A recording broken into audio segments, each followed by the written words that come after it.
அனைவருக்கும் வணக்கம். எப்படி சந்தோஷமாக இருக்கிறீங்களோ?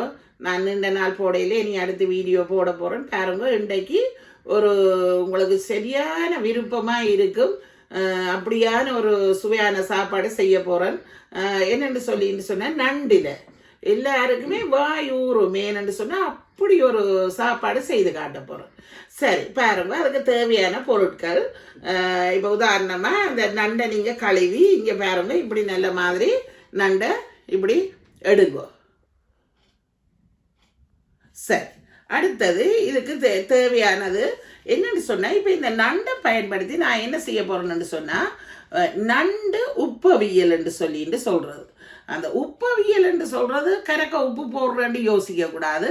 அதாவது எண்ணெயும் கொஞ்சமாக விட்டு தூளெல்லாம் போட்டு ஒரு அவியல். சரி, இதுக்கு நான் பிறகு சொல்கிறேன் காரணங்களே. அடுத்தது இதுக்கு தேவையான பொருள் என்னன்னு சொல்லிட்டு சொன்னால், இங்கே பாருங்க, வெங்காயம், பச்சை மிளகாய், கருவேப்பிலை. உண்மையாக சின்ன வெங்காயம் நல்லது, இன்றைக்கு நான் பெரிய வெங்காயத்தை எடுத்துக்கிறேன். அடுத்தது நல்லா குத்தி, இப்போ நாங்கள் உண்மையாக மிக்சியில் அடியாமல் உரலில் குத்தி இப்படி எடுத்துருக்கிறோம். மிளகுத்தூளும் உள்ளி. சரி, அதோட அது அளவான தண்ணி விட்டு அவிச்சு இந்த பைத்தங்காய். ஏன்னு சொன்னால் இந்த நண்டுக்கு பைத்தங்காய், கத்தரிக்காய் அப்படி சில இதுகள் வந்து அதோட சேர்க்கைக்கு எண்ணம் சுவை கூடும், மற்ற கறியின் அளவும் கூடுதலாக இருக்கு. சரி, இதை இப்போ அவிச்சு எடுத்துருக்கிறோம். அடுத்தது அதுக்கு தேவையானவை என்னன்னு சொல்லிட்டு சொன்னால், கடுகு, மஞ்சள், உப்பு, பெருஞ்சீரகம் இவ்வளவு போடலாம். அடுத்தது இப்போ இதோட நான் இப்போ இன்றைக்கு நாங்கள் மதியத்துக்கு இதை செய்ய போகிறோம்ன்றபடியா இதுக்கு ஒரு சொதியும் வைக்கிறேன்.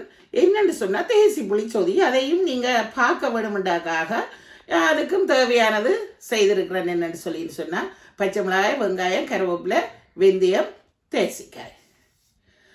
அப்போ இவ்வளவும் சேர்த்து தான் இப்போ உங்களுக்கு செய்து காட்ட போகிறோம். அதை விட இப்போ உண்மையாக மிக்சியிலே அடித்து நாங்கள் இந்த இதுகளை மிளகு வச்சிருக்கேன். உண்மையாக அதில் வாசனை வந்து குறைவாக இருக்கிற அதுக்காக நான் இப்போ சில நேரம் இப்படி சொல்லி போட்டு செய்யக்கூடாதுன்னு போட்டு நான் ஒரு உரலில் இடித்து எடுக்கிறது இல்லை. அவசரத்துக்கு நடுவில் உரல் எடுக்கல, அது இதுகளும் எல்லாம் செய்யலான்னு இப்படி ஒரு பிளாக் பேப்பர் கிரைண்டர் இருக்குது. அப்போ அதை நாங்கள் இப்படி செய்துட்டு அப்போ அது இயற்கையானதாக இருக்கும். ஏனெண்டா நான் ஒரு இயற்கையாக உங்களுக்கு காட்ட வேணுமென்றதுக்காக இதையும் இதோட சேர்த்தேன்.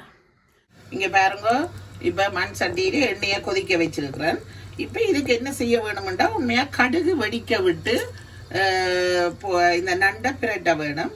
அப்போ இதுக்கு முதல் கடுகு போட்டிருக்கிறேன், மஞ்சள், அடுத்தது கொஞ்சம் உப்பு, இவெல்லாம் போட்டிருக்குது. அதோட நான் இப்போ வெங்காயம் அதுகளையெல்லாம் போட போகிறேன். பாருங்க, கொஞ்சம் வெடிக்கட்டும். சரியா? ரைட். இதுக்கு வந்து நான் என்ன செய்திருக்கிறேன்டா, ரம்பையில் போடலாம். ஆனால் இன்றைக்கு நான் கருவேப்பிலை எடுத்திருக்கிறேன். ஏனெண்டா எங்கள்ட இயற்கையானது கிடைக்கக்கூடிய ஒரு பொருளை எடுத்திருக்கிறேன்.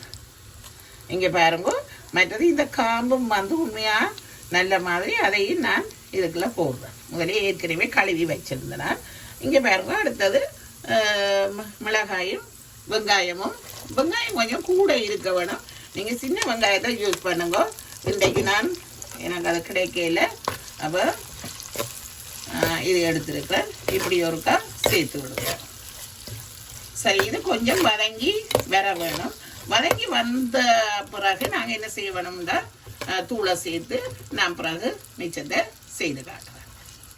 சரி, இங்கே பாருங்க, இப்போ தூளையும் சேர்க்கிறது. ஏனெண்டா இப்போ தூள் இதுக்குள்ள இந்த இதுகளுக்குள்ள அவிஞ்சா தான் தூளின் வாசம் வந்து கொஞ்சம் நல்ல மாதிரி இருக்கும். சரி, இங்கே பாருங்க, சாதுவாக இப்போ வெங்காயம் வதங்கி வந்துட்டு இப்போ நீங்கள் யோசிப்பீங்களே நண்டுக்கு இவ்வளோ வெங்காயம் போட்டேன்னு. உண்மையாக கிரேவி வாரதுக்கு இந்த வெங்காயம் உள்ளி அதுகளெல்லாம் போடிக்க தான் நான் அடிச்சும் போடலாம். ஆனால் இந்த முறை நான் அடிக்க இல்லையேண்டா உங்களுக்கு இதுகளையெல்லாம் வடிவாக காட்ட வேணுமென்றதுக்காக. அடுத்த பாருங்க, இந்த நண்டை இதோட சேர்க்க போகிறோம்.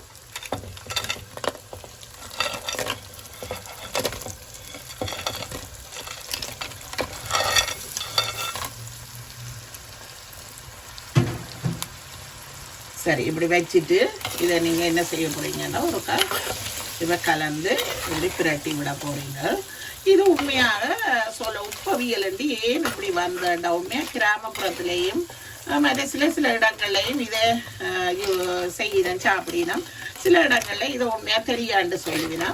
உண்மையாக கிராமப்புறத்தில் ஏன்னு நான் பழைய ஆக்களோட கதை கேட்க சொல்லவியல் என்னென்னா, இப்போ அந்த நேரத்தில் வந்து இந்த கால்நடைகள் எல்லாம் வந்து அந்த நெல் எல்லாம் பயிரிடைக்க வந்து வேலியில் அந்த அமைப்பு இல்லாமல் இருக்க எத்தனையோ நீண்ட தூரத்துக்கு அங்கால காட்டிலே அப்படி வச்சிருக்கிறது இந்த நல்ல புல்வெளிகள் இருக்கிற இடத்துல. அப்போ இவைய கொண்டு போய் அப்படி சமைக்க சில நேரம் ஒரு 15 நாள் பிறகு சில நேரம் சில இதுகள் வந்து கொண்டு போனது முடிஞ்சிடும். அப்போ என்ன இப்படி இருக்குன்னு சொல்லிட்டு செய்து அவை என்ன செய்யணுமெண்டா, அந்த மாட்டில் பாலை கறந்து நெய்யை எடுத்து ஏதோ அந்த இருக்கிறத வச்சு இப்படி எண்ணெயும் தண்ணியையும் விட்டு கொஞ்சம் குறைவாக விட்டு இப்படி செய்து சாப்பிடணும், தூளையும் போட்டு. அப்போ தான் அந்த உப்பையும் போட்டோடனே அந்த உப்பு அவியல்ட்டு வந்துட்டு ஆனால் அளவான உப்பு போட்டு இப்படி ஒரு அவியலாக செய்கிறோம். சரி பாருங்க, இப்போ ஏன்னா நான் என்ன பைத்தங்காயை போடையில ஏற்கனவே நான் அளவான தண்ணியில் பைத்தங்காய் அவிச்சு வச்சிருக்கிறேன். இது கொஞ்ச நேரம் அவிய விட்டுத்தான் அதை சேர்க்க போகிறேன். இப்போ பாருங்க, சேம் டைம் நான் தேசி புளி சொதி செய்ய போகிறேன். அதுக்கு வெட்டின வெங்காயம், வெந்தயம், பச்சை மிளகாய் போடுறேன். இப்போ முதல்ல அவிய விடுறேன். பாருங்க,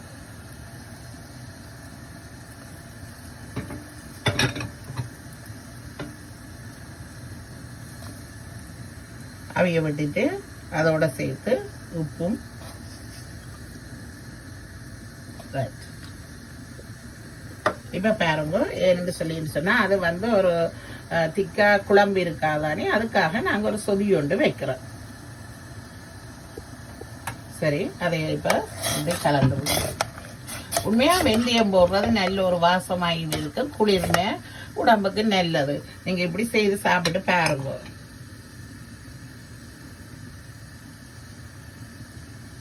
இங்கே பாருங்க, இப்போ ஓரளவு அவிஞ்சிட்டு நான் ஒரு கொஞ்சம் தண்ணியும் விட்டேன். நான் அப்படின்றத அந்த நண்டு அவிஞ்சு வரும் அப்படி. அப்போ இப்போ என்ன செய்ய வேணும், ஒரு பிரட்டிட்டு நான் என்ன பாருங்க, இங்கே இங்கே நல்ல ஒரு பதத்துக்கு வந்து கொண்டு இருக்குது. அப்போ இதோட நாங்கள் என்ன செய்ய வேணும்னு சொல்லின்னு சொன்னால், இந்த அவிச்சு வச்சிருக்கிறோமே கொஞ்சம் சாதுவாக உப்பு போட்டு தான் அவிச்சு வச்சிருக்கிறோம், அதை இதோட சேர்க்கணும். அப்போ தான் இந்த நண்டின் வாசம் எல்லாம் இந்த பைத்தங்காய்க்கும் சேரும். சரி, அதோட இப்போ இங்கே பாருங்க, இந்த குத்தி வச்ச உள்ளியும் மற்றது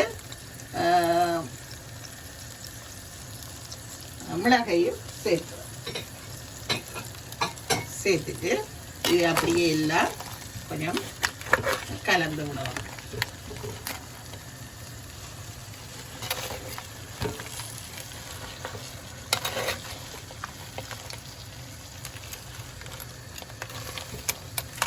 சரி, இங்கே பாருங்க, கரைச்சி வச்சிருக்கிற பாலை இதுக்குள்ள நாங்கள் விடுறோம். இந்த சொதியை வந்து கடுமையாக கொதிக்க விடக்கூடாது. நாங்கள் அப்படியே என்ன செய்ய வேணும்னு சொல்லிட்டு சொன்னால், அப்படியே இந்த தண்ணியையும் திருப்பி ஒருக்கா இப்படி சேர்த்துட்டு சுடுதண்ணியை சேர்த்துறது. என்னென்னு சொல்லிட்டு சொன்னால், பச்சை தண்ணி சேர்த்தா என்ன அந்த தேங்காய் பால் வந்து ஒரு கரைஞ்ச போல இருக்கும். இங்கே பாருங்க, இப்படி செய்துட்டு ஒரு கொஞ்ச நேரம் ஒரு 5 நிமிஷம் இதை கொதிக்க விட்டால் காணும். அப்போ இந்த நேரம் தான் நாங்கள் என்ன செய்ய வேணும்னு சொல்லிட்டு சொன்னால், உண்மையாக வாசமாக இருக்கிறதுக்கு இந்த கருவேப்பிலையை நாங்கள் இப்படி போடுறோம். போட்டிட்டு ஒரு கொஞ்ச நேரத்தில் நீங்கள் இதை ஆஃப் பண்ணலாம். அந்த ஆஃப் பண்ணி கொஞ்சம் நல்லா அந்த இந்த வெக்க குறைஞ்ச அப்புறம் தான் இந்த தேசி புளியை விடணுமேனுண்டா விட்டமின் சி வந்து வெப்பத்திலேயே அழிவடையும். அப்போ அதால நாங்கள் உண்மையாக இன்னும் வேலை முடியட்டும் அப்படி செய்திருந்தாங்களா, அப்படி செய்யக்கூடாது. இந்த சொதி வந்து ஆறினோடனே இதை நாங்கள் பிழிஞ்சு விட வேணும். சரி, உங்களுக்கு அப்படி ஆறினோடனே நான் பிழிஞ்சு விட்டு சொதியை காட்டுவேன். சரி, அப்போ இதை கொஞ்ச நேரத்தில் இப்போ நான் சேர்த்து போட்டு இதை இறக்குவோம். கொஞ்சம் பொங்க வேணும். இங்கே பாருங்க, இப்போ சொதி ஆறிட்டுது. அதுக்கு இப்போ நான் தேசி புளியை விட போகிறேன். நீங்கள் பாருங்க, இதுக்கு சீட்ஸ் இல்லாதபடியாக நான் இப்படியே இதுலேயே இந்த புளிஞ்சு விடுறேன். அப்போ இது வந்து விட்டமின் சி வந்து உண்மையாக நாங்கள் யோசிப்போம், எங்களுக்கு தெரியாமையே அழிவடையும். அப்போ அதால் தான் இப்படி ஒருக்கா நான் சில நேரம் சில தவறுகள் செய்திருக்கலாம். இப்போ இப்படி எல்லாம் செய்து இப்போ உங்களுக்கும் காட்டேக்கு எனக்கும் நான் இப்படி செய்யக்கூடாதுன்ற ஒரு இது தன்மை வருது. இங்கே பாருங்க. சரி, இப்போ சொதி ரெடி. ரைட், இங்கே பாருங்க. இப்போ நான் அப்படியே அந்த ஒரு கொஞ்சம் தண்ணி விட்டு அந்த இதுலேயே இதெல்லாம் பற்றி இப்போ பாருங்க இப்படி ஒரு நல்ல கிரேவியோட இருக்குது. இது நாங்கள் சாப்பிட வந்து கொஞ்சம் எங்களுக்கு சில பேருக்கு அந்த குழம்புகள் அப்படி எதுவும் இல்லைன்றதுக்காக தான் இந்த சொதியை இப்படி செய்து இதோட சாப்பிடலாம். சரி, இங்கே பாருங்க. இப்போ நண்டு பவியலும் பஸ்மதி அரிசி போட்டிருக்குது.